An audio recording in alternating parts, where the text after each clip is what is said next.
这本该是下人做的事情，上官姑娘不必劳烦。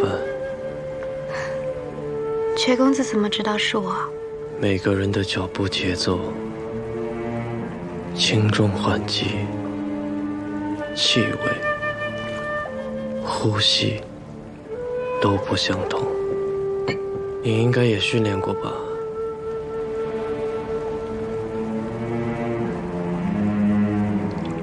我在孤山派的时候，跟着姐姐简单学了一些功夫。公子说的这种训练，我倒是没经历过。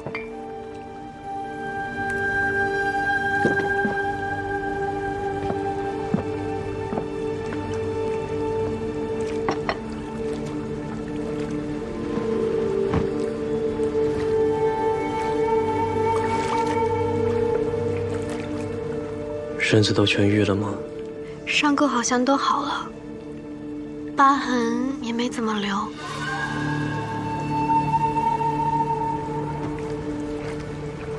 公子，要看看吗？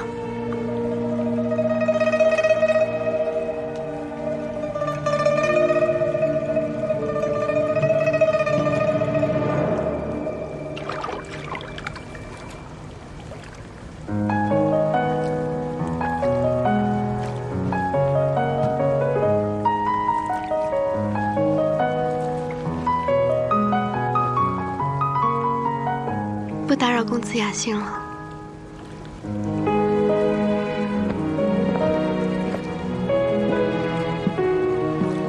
这个温泉有疗伤养肤的功效，你要不要试试？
上官浅，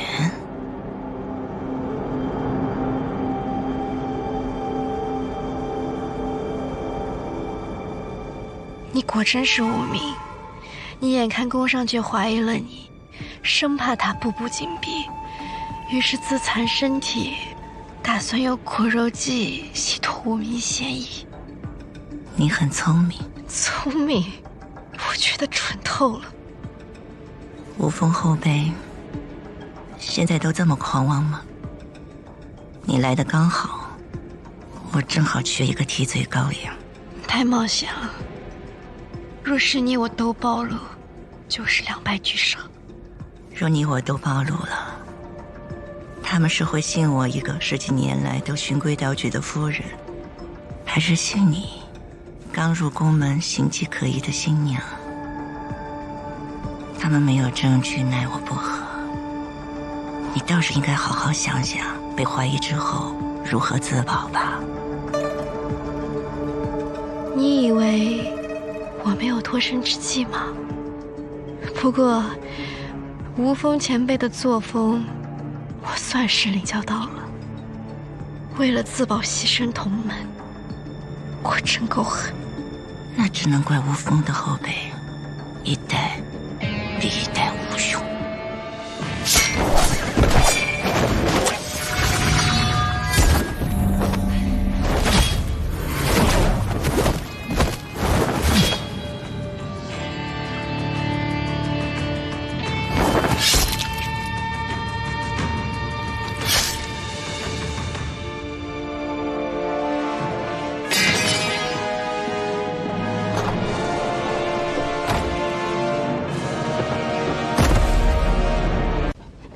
我这满身伤痕，着实难看。大人为何不把金龙胆草加入我的药方之中？上官姑娘不愧是名医世家，金龙胆草能够促进伤口愈合，还不易留疤，最是合适姑娘的伤势了。只是前段时日芷公子受伤，用掉了不少，药房里余下的金龙胆草都被雨公的手下拿给雾姬夫人了。多谢大人。哎，公子，下去吧。是。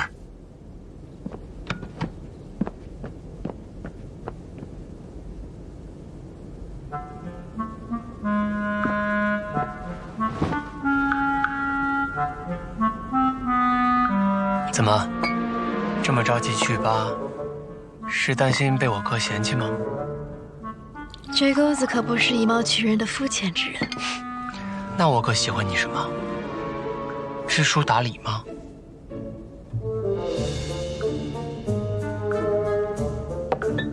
等芷公子长大了，自然就明白了。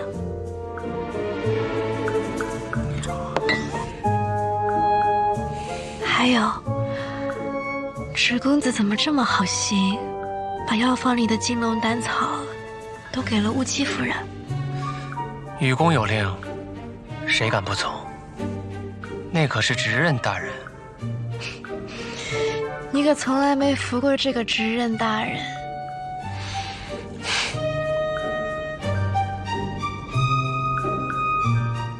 不过还是多谢芷公子专程来看我。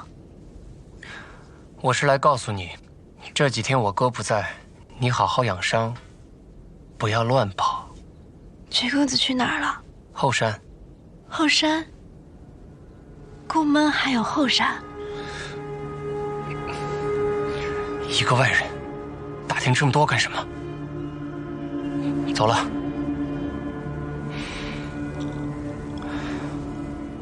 你这茶一般。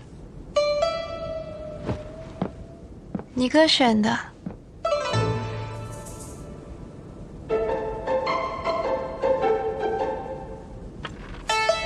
哼。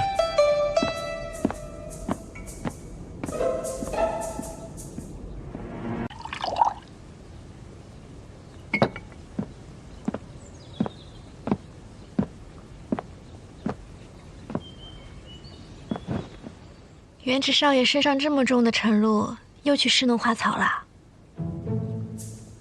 早啊，哥。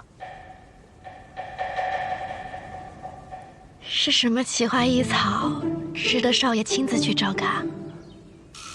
说出来怕你也听不懂。出云重莲，听过吗？书上见过。这出云重莲乃世间奇花，更是神药。不是早已绝迹了吗？可惜啊，这世间奇花给他人做了嫁衣。啊！元直弟弟原本种出了出云重莲，但被当时还是少主的宫焕宇拿去用了。为何要给他？那宫焕宇当时在练什么玄石奇功，迟迟无法突破。老执刃便提出让我把出云重莲交给他服用。果不其然，其药之下内功急涨。要不是老执刃的命令，我怎么可能把出云重莲给他？那可是帮我哥种的。这老医书上说，出云重莲极其珍贵，习武者可以武力大增，就连患病之人也可以起死回生。老执刃也太偏心了。乌姬夫人听说上官姑娘缺了金龙胆草，特地让奴婢来告诉姑娘，夫人可以原一些给姑娘用。夫人真是有心了，这本就是误会一场，我也该给夫人敬个茶，道个歉。奴婢这就去回复夫人。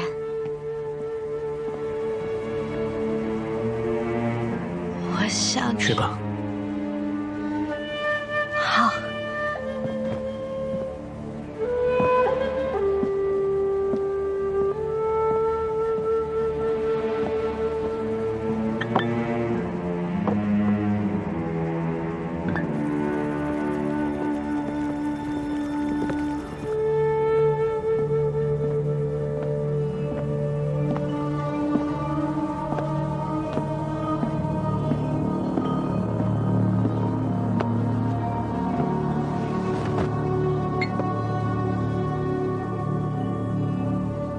你很聪明，不仅有脱身之计，还有进退之术，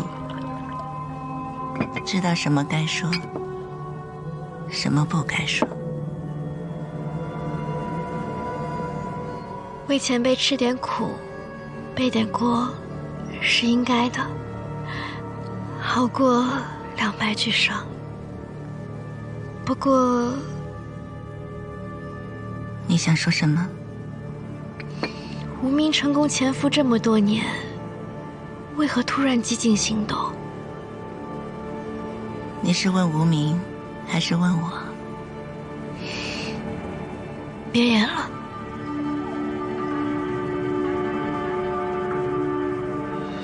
你不也一样吗？无风细作，理应接近职任才是，为何成天纠缠在宫上爵身边？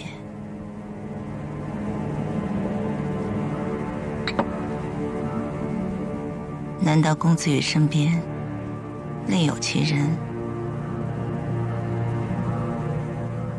魑魅魍魉，暗夜独行，不问来去，不问姓名。前辈是离开无风太久，忘了规矩吧？我怎么可能知道别人的任务呢？那你的任务是什么？接近宫上爵？如果说我和你任务一样呢？七月流火，无量功德。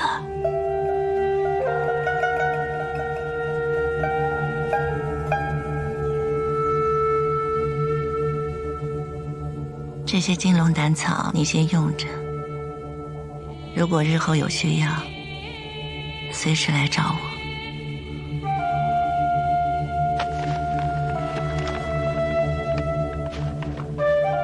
分量不轻啊。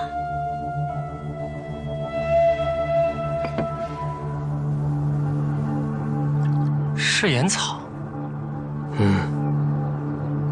你怎么想？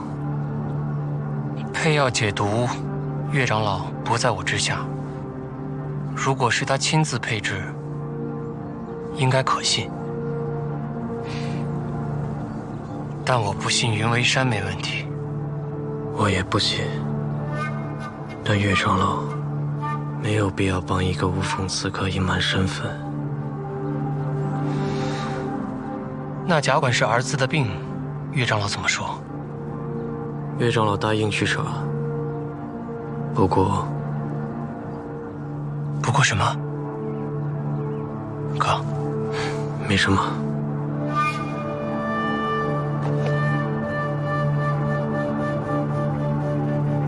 出云重敛，包治百病，起死回生。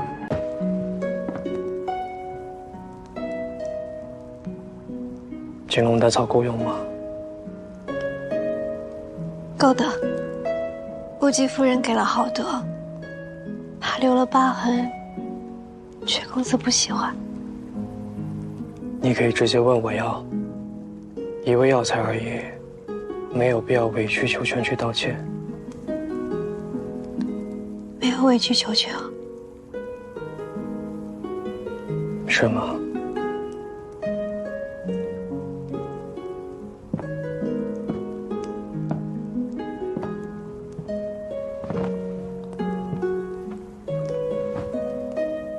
我知道公子仍在怀疑乌姬夫人，所以才去缓和关系，方便日后替公子继续打探。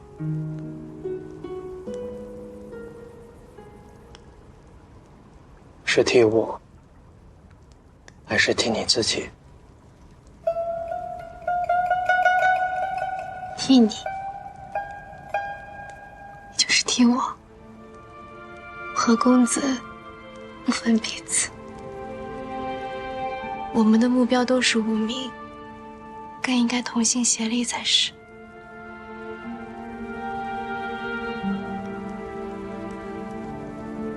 你变得有些不一样。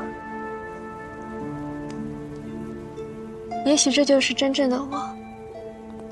既然公子已经发现我真实身份了，那就坦然相待了。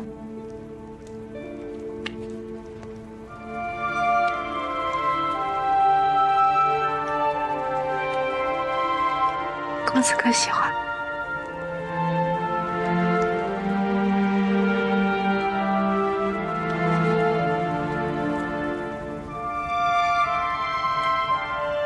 这些花苞好像就要开了。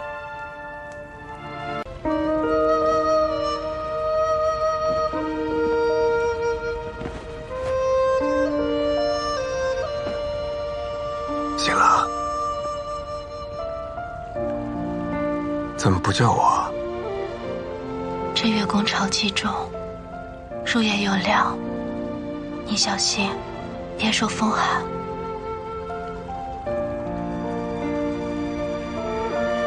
还让你照顾起我来了。你身体感觉怎么样？有变得更难受吗？难受倒是没有，只是我发现这毒会让内力紊乱，只要运功，毒气攻心的速度就会越快。那你尽量不要运功，有任何事情都告诉我，让我来。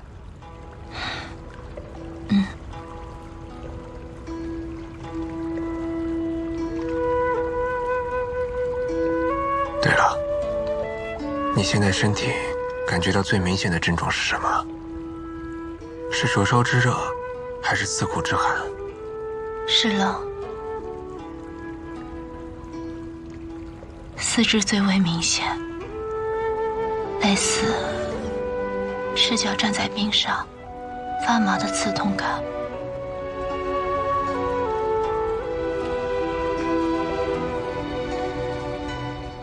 没有打扰二位吧？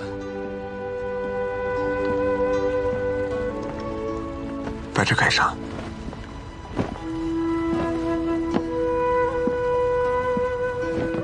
这些你都看完了？苏线算是看完了。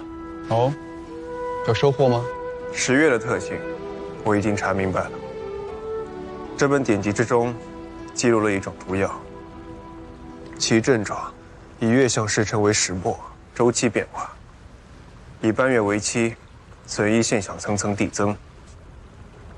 而且，这种毒药非常有趣，它会根据中毒者自身体质和内功，而自动变成2种截然不同的毒药：灼热的烈毒，或者冰冷的寒毒。因此，解法也不同。你们为了增加试炼难度，篡改了毒药的名字，给了它一个听起来比较唬人的新名——食星之月。但这个毒药真正的名字叫半月之影。半月之影，没错。所以我们解药的时限是半个月。不错，只用了1天就知晓毒为何物，你是目前为止用时最短的人。多谢岳长老提醒。我可没有提醒你，不要乱说。这半月之影需熬制成丸，直接吞服才有成效。有七麝花、尸虫脑、姜蚕和关键药引。这书倒好，关键药引这一页被撕去了。不然呢？要全部让你看了去，那还考什么？药材种类浩如烟海，你把这页撕去了，那岂不是让食星之月变得无解了？能够解开无解之毒，才是挑战。那我得问岳长老，要个东西才成。哦，我想问岳长老，再要2颗10月，方便我研究缺失的成分，这不算违规吧？当然不算。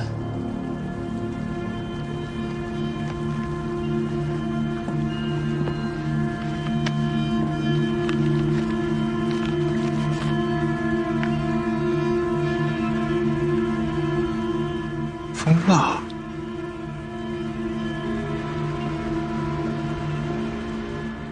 这几本书里还讲到了不少药材的药性，你都吃透了吗？比如吴姜。吴姜，性平味苦，有治咳血之功效。那解毛呢？解毛，性热味辛，主治心腹冷痛。怎么了？没事，只认真是过目不忘。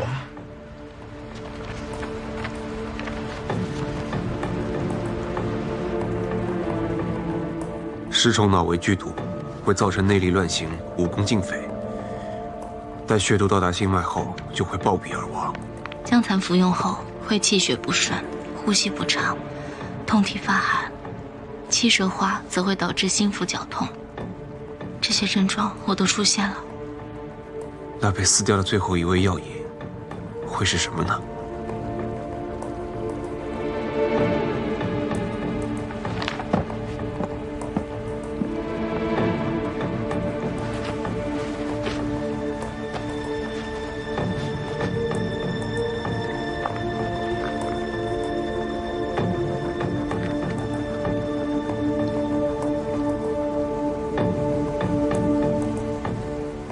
清苦之味，这味道有点像苦心草，难道是苦心草？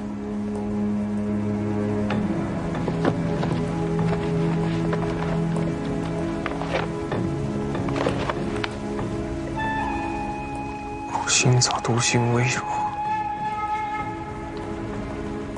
服用后虽有咳血的功效，却也有治疗体内淤寒和淤血之效。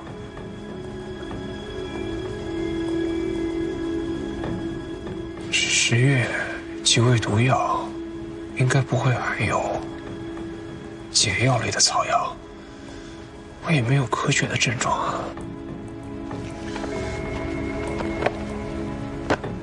这几本书里还讲到了不少药材的药性，你都吃透了吗？比如吴姜。吴姜也可以治疗咳血之状。那解毛？解毛，对，真的是心腹冷痛。我知道了。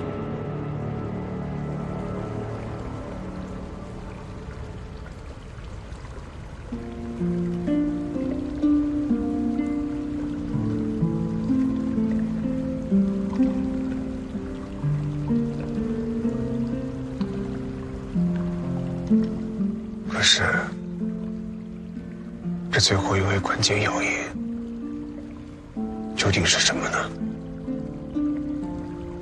关键药引，关键药引。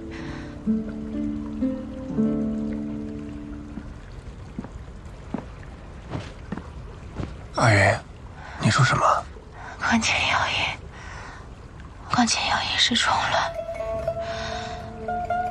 腹股之引。虫卵。虫卵。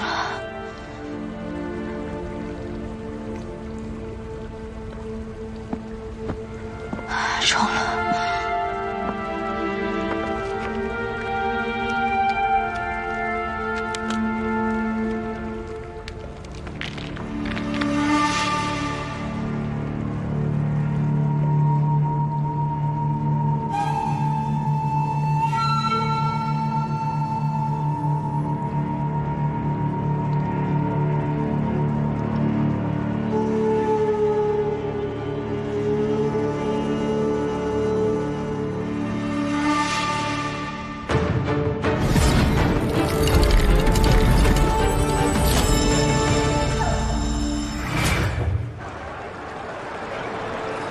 你训练出来的那个妹，能力出众，才貌双全。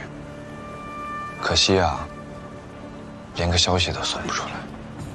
最后还是得靠着我那可怜最低阶的赤的帮忙，你才能拿到这个。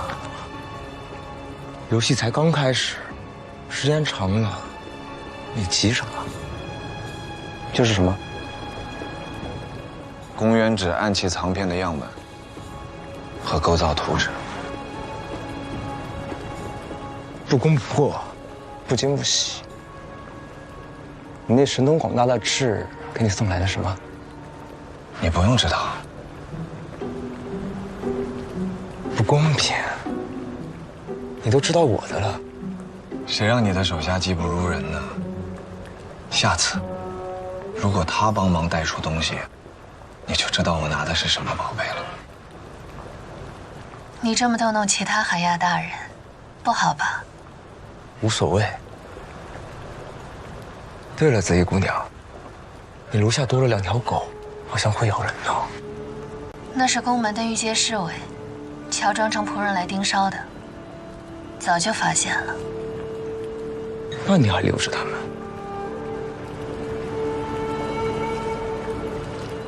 哦，我懂了，还是紫衣姑娘你厉害。看来宫门有人要被狗咬了，真倒霉。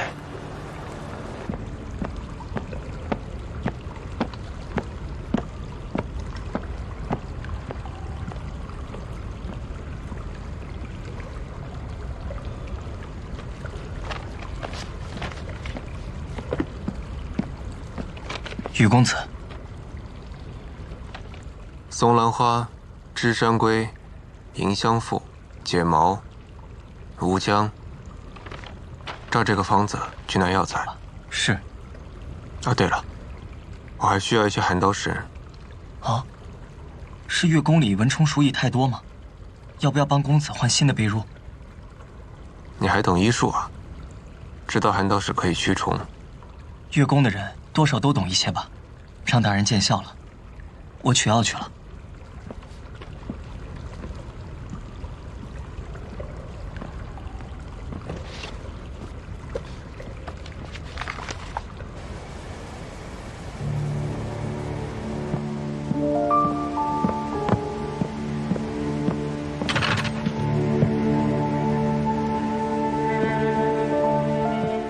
你来做什么？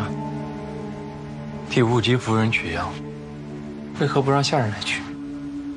宫门内乱，侄人不放心，让我亲自照顾。药包给我看看。指公子请便。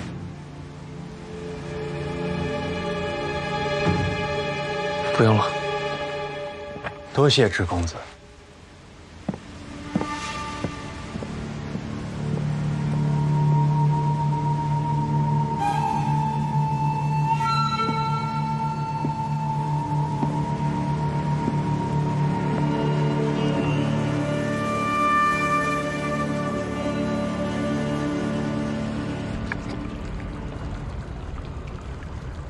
不对，有何不对？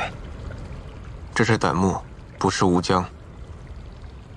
两者外形相似，但吴姜内柱为棕色，且有点状劈口。恭喜执刃。你在考我？小人不敢。用胆木冒充吴姜是岳长老对执刃的突击小考，恭喜执刃顺利通过。这是您要的吴姜。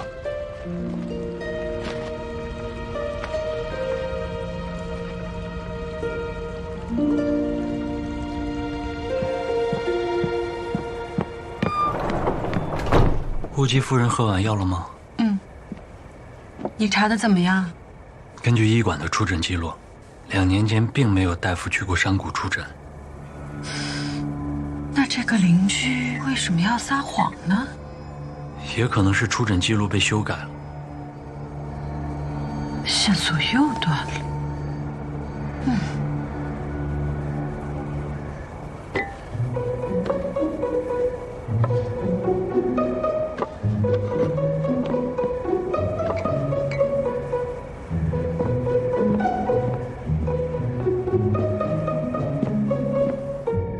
哥，你刚让我查过大夫去旧城山谷外出医诊的记录。今天我去医馆，金凡也在查。这么巧，哥，你到底在查什么？在查贾管事。贾管事？谷中据点之前送来消息，说贾管事的妻儿失踪了。那金凡为何也查这个？家管事的儿子患过重病，据说是2年前被宫门大夫治好的。我猜他也想查查看，这里面有没有可疑之处。哥，你翻看医书也是为了这个？将死之人突然起死回生，又变得力大无穷，确实可疑。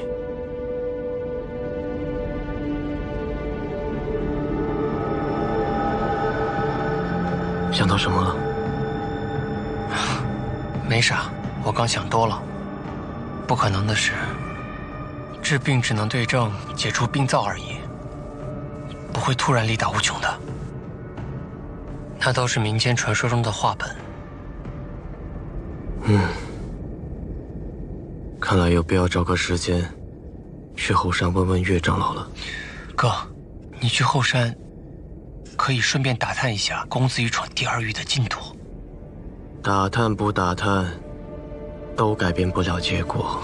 哥，就不担心吗？若他是废物，则无需担心；倘若他真有本事，那也无需担心。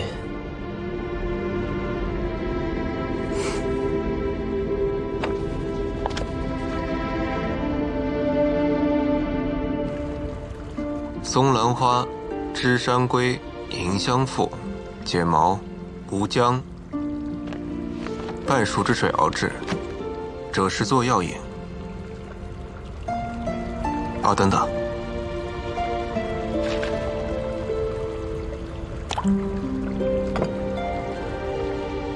子羽大人真是聪明，知道要用寒刀石。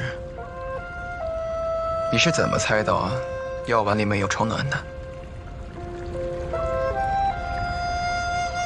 秘密。好吧。岳长老，这解药对吗？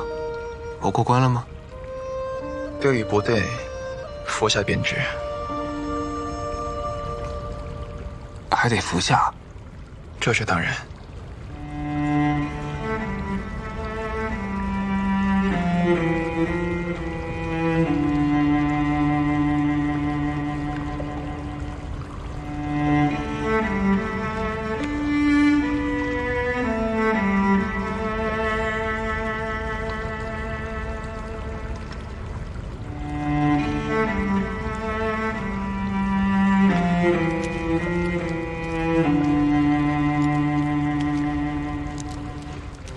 别怪我没提醒你，你用的这几味药，药性都非常猛烈，搭配在一起，更是凶残，可能会比10月更折磨人。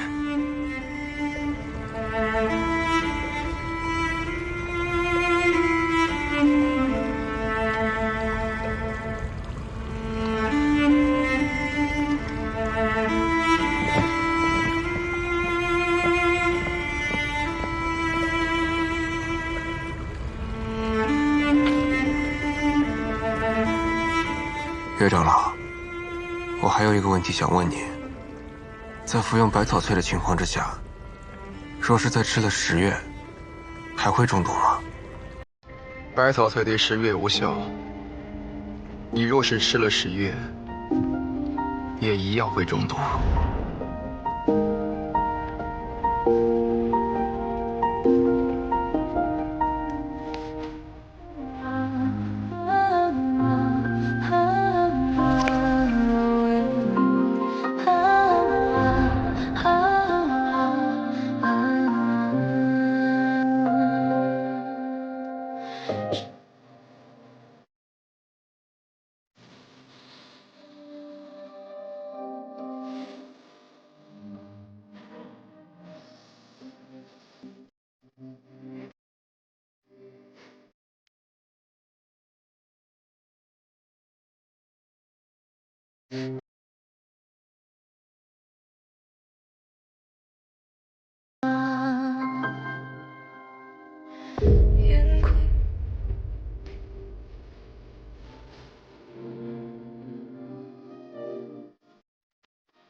公子的脸色怎么这么难看？是吗？可能我研究解药太过于忘我，没休息好。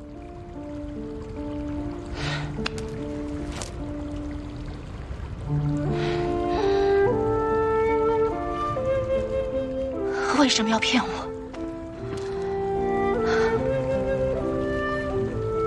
别生气，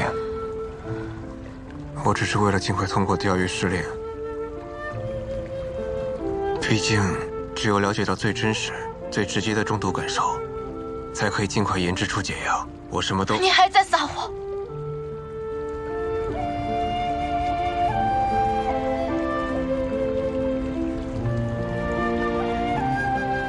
对不起。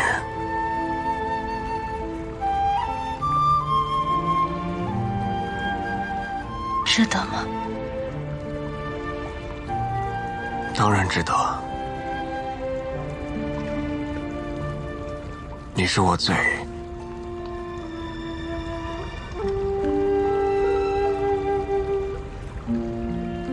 重要的人。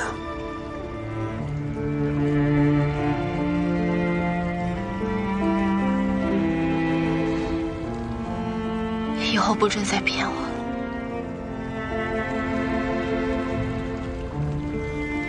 不管发生任何事，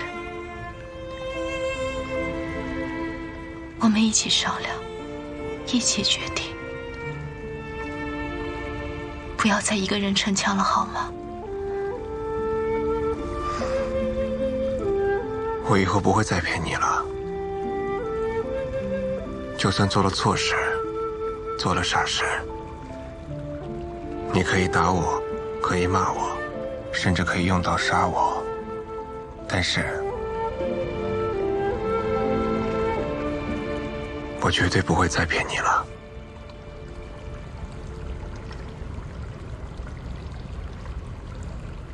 那你呢？什么？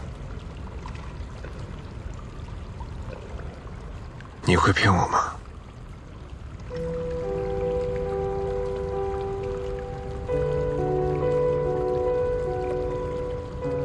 我对公子绝无二心。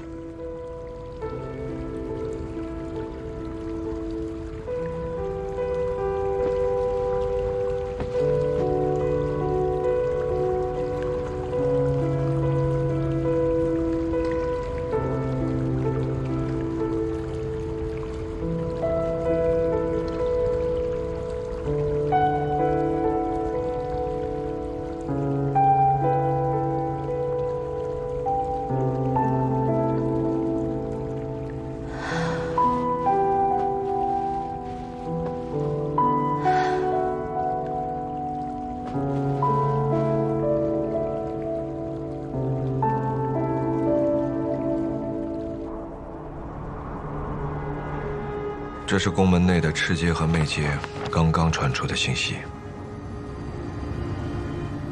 10年前，我们就是因为不熟悉宫门的地形，吃了大亏。只待云土完整，宫门必破。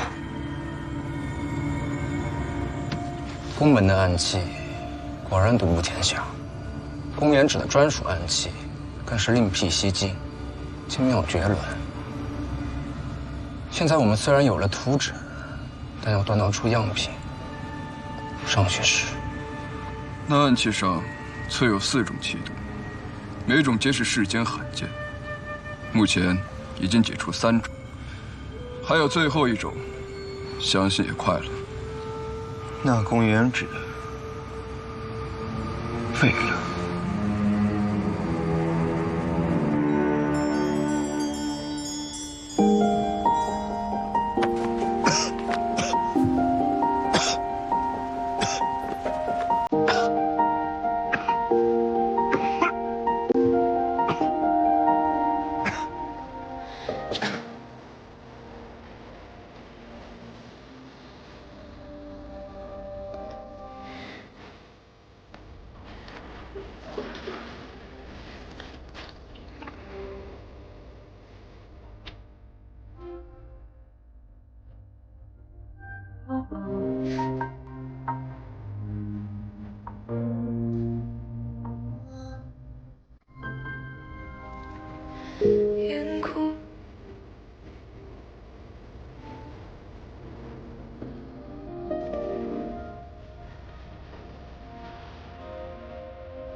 腿部阿比。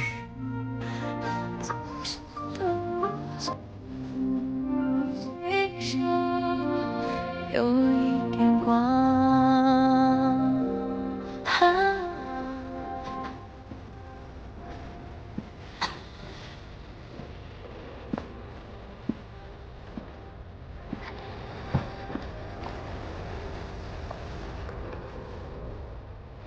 我来。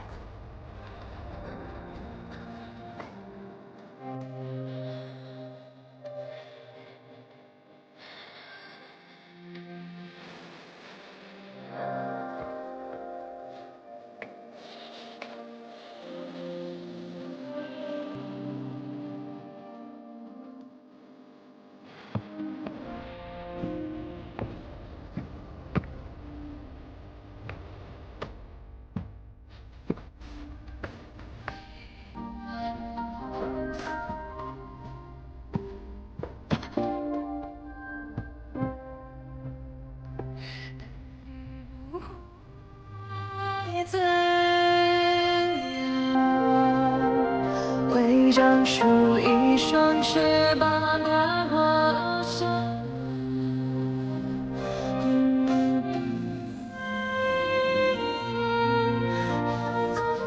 对我讲，而我心上有一点光。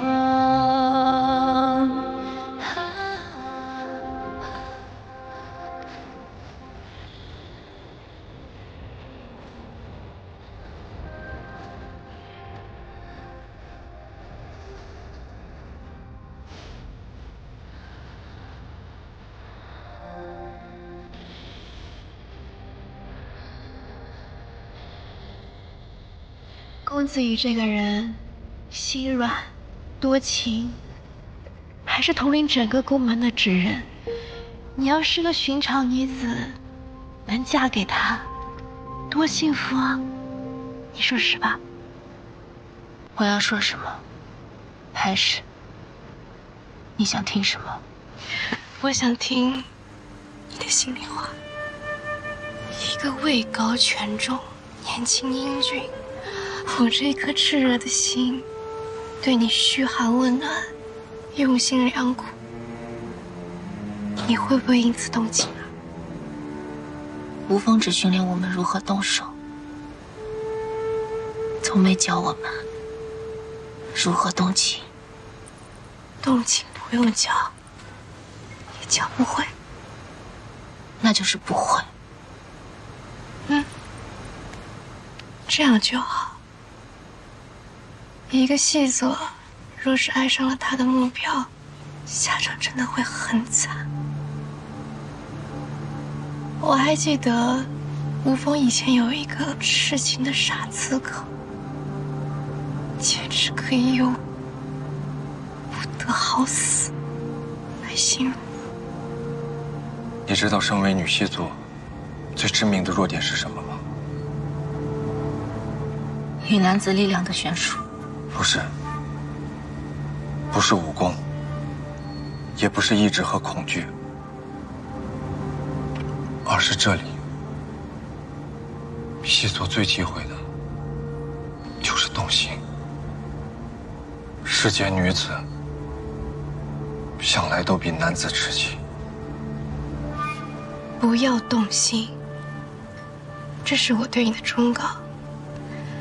希望你可以真的控制住自己，不要害人，也不要伤气。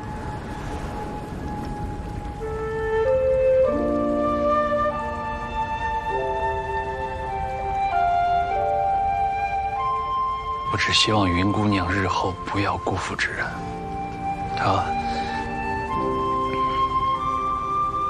是个很傻的好人。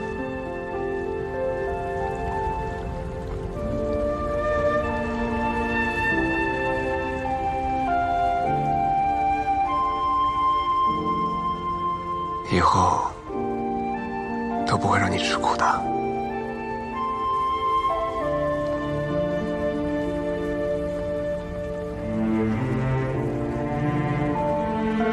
值得吗？当然值得。你是我最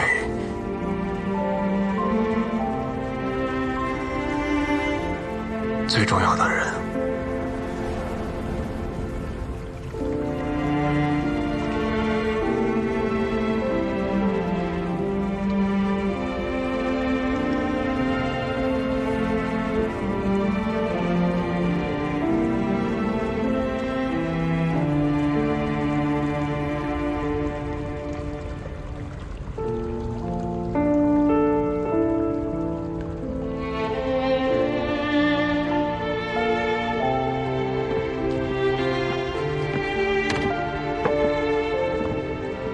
执刃还在睡觉，先给我吧。是。帮我拿这些来。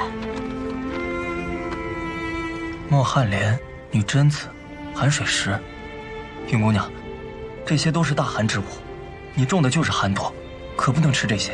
快去。是。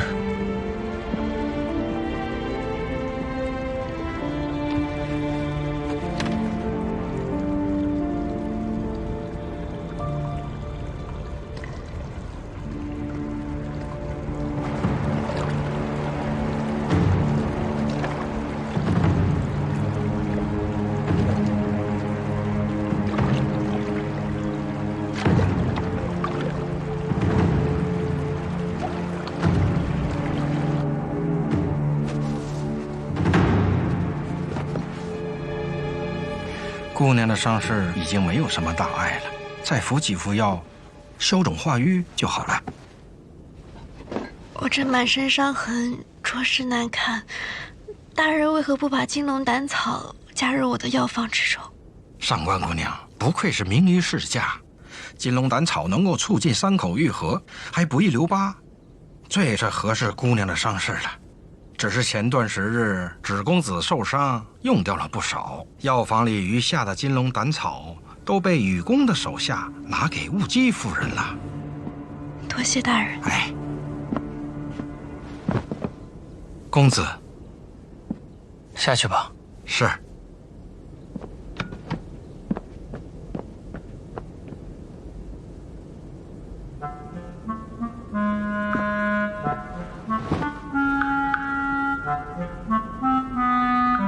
怎么，这么着急去吧？是担心被我哥嫌弃吗？绝公子可不是以貌取人的肤浅之人。那我哥喜欢你什么？知书达理吗？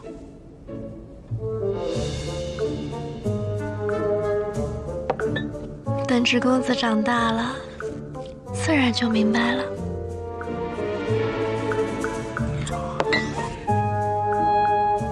还有，芷公子怎么这么好心，把药房里的金龙胆草都给了雾姬夫人？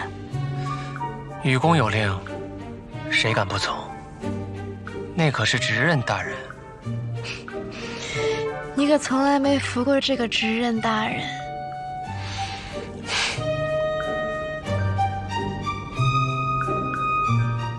不过还是多谢芷公子专程来看我。我是来告诉你，这几天我哥不在，你好好养伤，不要乱跑。芷公子去哪儿了？后山。后山？宫门还有后山？一个外人，打听这么多干什么？走了。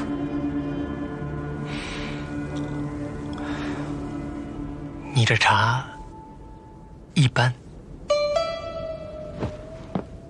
你哥选的。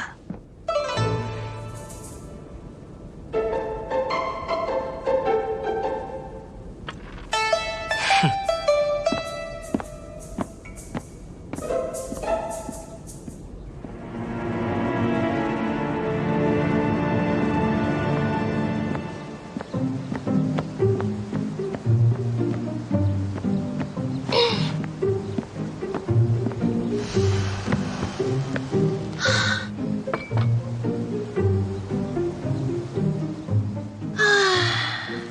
他最近眼皮直跳，好不安哦。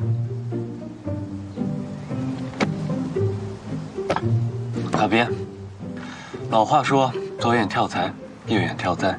哎呀，公子羽他们会不会遇到了什么困难，被难住了呀？你把我给难住了，那就迎难而上。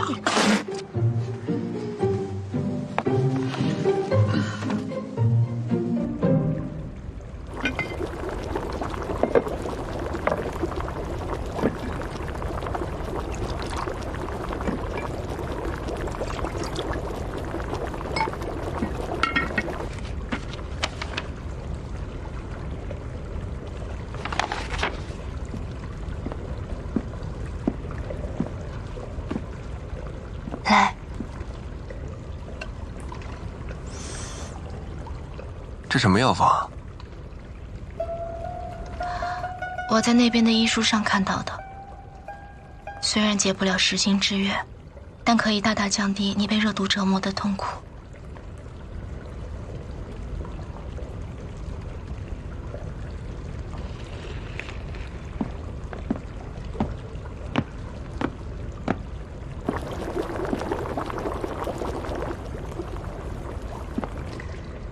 确实感觉好多了。哪这么快？你少哄我。子羽大人，你再胡乱尝试，就有伤上加伤了。你胆子真大，亲身试药，作为指认，当真一点也不爱惜自己的身体。神农还尝百草呢，这点算得了什么？其实，指认即为宫门之主，拿别人试药也是无可厚非的。我也曾用过药人，在此前的试炼中，也是死伤者无数。只要闯关者开口，宫门之内自有愿意现身试药者。只要能够配出解药，些许牺牲，些许代价，也是允许的。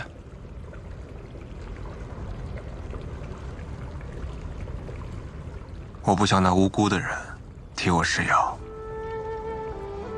没有人的性命是草芥，即便是服药朝生暮死，也不需要为我本该受的试炼之苦而牺牲。我不怕死，我害怕的是我心爱之人因我而死。其实我很喜欢你给这个毒药取的名字“实心之月”。看着自己心爱之人受苦，确实如同心被损失。